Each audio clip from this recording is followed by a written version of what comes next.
ಪ್ಯಾಲೆಸ್ತೇನ್ಗೆ ಸಂಬಂಧಿಸಿದಂತೆ ಭಾರತದ ನೀತಿಯು ದೀರ್ಘಕಾಲೀನವಾಗಿದ್ದು, ಇದು ಪ್ಯಾಲೆಸ್ತೇನ್ ಸ್ವತಂತ್ರ ಮತ್ತು ಸಾರ್ವಭೌಮತ್ವ ರಾಷ್ಟ್ರವಾಗುವತ್ತ ಸಂಧಾನದ ಪರಿಹಾರವನ್ನು ಬೆಂಬಲಿಸುತ್ತದೆ ಎಂದು ವಿದೇಶಾಂಗ ವ್ಯವಹಾರಗಳ ಸಚಿವ ಡಾ ಎಸ್ ಜೈಶಂಕರ್ ರಾಜ್ಯಸಭೆಗೆ ಇಂದು ತಿಳಿಸಿದ್ದಾರೆ.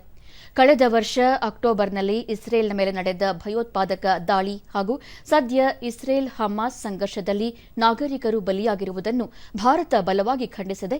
ಅಲ್ಲಿನ ಭದ್ರತಾ ಪರಿಸ್ಥಿತಿಯ ಬಗ್ಗೆ ಭಾರತ ಕಳವಳ ವ್ಯಕ್ತಪಡಿಸಿದೆ.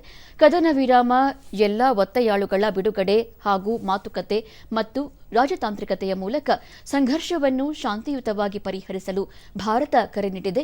ಪ್ಯಾಲೆಸ್ತೇನ್ ಜನರಿಗೆ ಮಾನವೀಯ ನೆರವು, ಸುರಕ್ಷಿತ, ಸಮಯೋಚಿತ ಮತ್ತು ನಿರಂತರ ವಿತರಣೆಯ ಅಗತ್ಯವಿದೆ ಎಂದರು.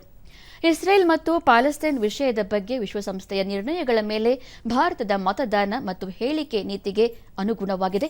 ಕಳೆದ ಸೆಪ್ಟೆಂಬರ್ನಲ್ಲಿ ನ್ಯೂಯಾರ್ಕ್ನಲ್ಲಿ ನಡೆದ ಭವಿಷ್ಯದ ಶೃಂಗಸಭೆಯ ಸಂದರ್ಭದಲ್ಲಿ ಪ್ರಧಾನಿ ನರೇಂದ್ರ ಮೋದಿ ಅವರು ಪ್ಯಾಲೆಸ್ತೇನ್ ಅಧ್ಯಕ್ಷರನ್ನು ಭೇಟಿ ಮಾಡಿದ್ದು ಮತ್ತು ಕದನ ವಿರಾಮ ಸೇರಿದಂತೆ ಒತ್ತೆಯಾಳುಗಳನ್ನು ಬಿಡುಗಡೆ ಮಾಡಲು ಹಾಗೂ ಮಾತುಕತೆ ಮತ್ತು ರಾಜತಾಂತ್ರಿಕತೆಯ ಹಾದಿಗೆ ಮರಳಲು ಕರೆ ನೀಡಿದ್ದಾರೆ ಎಂದರು. General Assembly, a number of resolutions. We have voted in favor of many. We have abstained on some. Generally, when we abstain, the reasons are the resolution is not balanced. The resolution is more divisive. The resolution can set a precedent which has consequences for us. The resolution has larger implications. In this particular case, sir, we felt that the resolution was not well drafted, it was not well considered, we had reservations on the language. ದೇಶದಲ್ಲಿ ಪರಮಾಣು ಇಂಧನ ಸ್ಥಾವರಗಳು ಉತ್ತಮವಾಗಿ ಕಾರ್ಯನಿರ್ವಹಿಸುತ್ತಿದ್ದು, ಸುರಕ್ಷತೆಗೆ ಹೆಚ್ಚಿನ ಒತ್ತು ನೀಡಲಾಗಿದೆ ಎಂದು ಕೇಂದ್ರ ವಿಜ್ಞಾನ ಮತ್ತು ತಂತ್ರಜ್ಞಾನ ಸಚಿವ ಡಾ ಜಿತೇಂದ್ರ ಸಿಂಗ್ ಸದನಕ್ಕೆ ತಿಳಿಸಿದರು. ಪ್ರಶ್ನೋತ್ತರ ವೇಳೆಯಲ್ಲಿ ಅವರು ಅಣು ಇಂಧನ ಸ್ಥಾವರಗಳ ಸುರಕ್ಷತೆ ಒಪ್ಪಂದದಲ್ಲಿ ಭಾರತವು ಒಂದು ಭಾಗವಾಗಿದ್ದು, ದೇಶದ ಸ್ಥಾವರಗಳು ಇತರ ದೇಶಗಳ ಸ್ಥಾವರಗಳಿಗೂ ಮಾದರಿಯಾಗುತ್ತಿವೆ.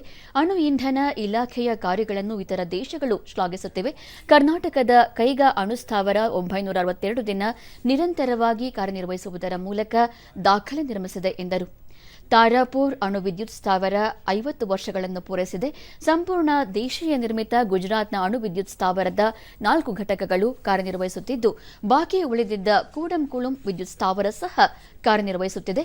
ಶಾಂತಿ ಉದ್ದೇಶಗಳಿಗೆ ಅಣು ಇಂಧನ ಬಳಸಿಕೊಳ್ಳಬೇಕೆಂಬ ಹೋಮಿ ಜಹಾಂಗೀರ್ ಬಾಬಾ ಅವರ ಆಶಯದಂತೆ ಅಣು ಇಂಧನವನ್ನು ಕೇವಲ ವಿದ್ಯುತ್ಗಾಗಿ ಮಾತ್ರವಲ್ಲದೆ ಇತರ ಉದ್ದೇಶಗಳಿಗೂ ಬಳಸಿಕೊಳ್ಳಲಾಗುತ್ತಿದೆ ಎಂದರು. And operator, that is the NPCL, pays a premium of about 120 crore. And beyond 1,500 crore, the Government of India up to 3,000 crore.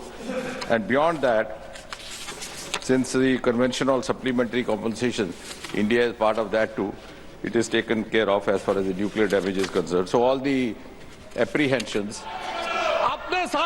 ಇದಕ್ಕೂ ಮುನ್ನ ರಾಷ್ಟ್ರೀಯ ಹಿತಾಸಕ್ತಿ ವಿಷಯಗಳಲ್ಲಿ ವಿದೇಶಗಳ ಪಿತೂರಿ ಮತ್ತು ದಾಳಿಗಳ ವಿಷಯ ಕುರಿತಂತೆ ಬಿಜೆಪಿ ಸದಸ್ಯ ಡಾ ಸುಧಾಂಶು ತ್ರಿವೇದಿ ಪ್ರಸ್ತಾಪಿಸಿದರು.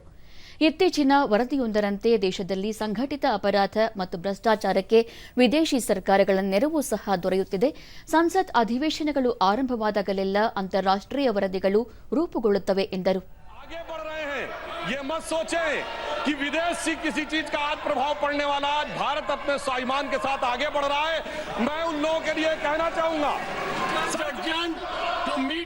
ಈ ವೇಳೆ ಪ್ರತಿಪಕ್ಷಗಳ ಸದಸ್ಯರು ಗದ್ದಲ ಉಂಟು ಮಾಡಿದ್ದರಿಂದ ಸಭಾಪತಿ ಜಗದೀಪ್ ಧನ್ಕರ್ ಕಲಾಪವನ್ನು ಮಧ್ಯಾಹ್ನಕ್ಕೆ ಮುಂದೂಡಿದರು.